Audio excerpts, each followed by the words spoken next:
geçen günleri ah çekip alacaksın. Pişman olup estiğine utanacaksın.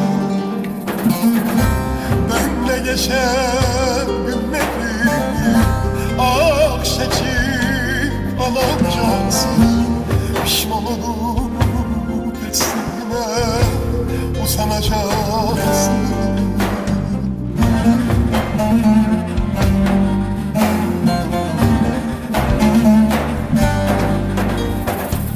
Yazık etsin bu sevgiye, acımadım sen deliye. Beni affet diye yalvaracaksın. Yazık etsin bu sevgiye, acımadım sen deliye. Beni affet diye yalvaracaksın.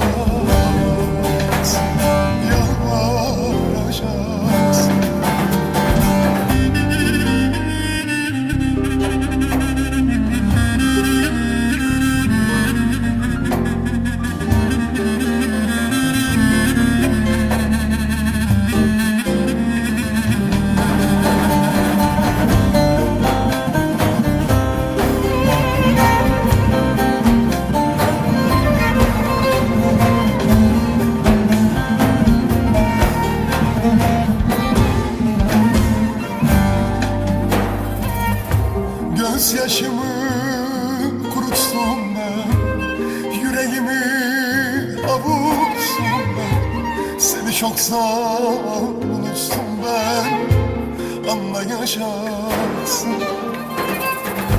Gözyaşımı kurutsun ben, yüreğimi avutsun ben. Seni çok zaman unuttum ben, anlayacaksın. Anlayacaksın.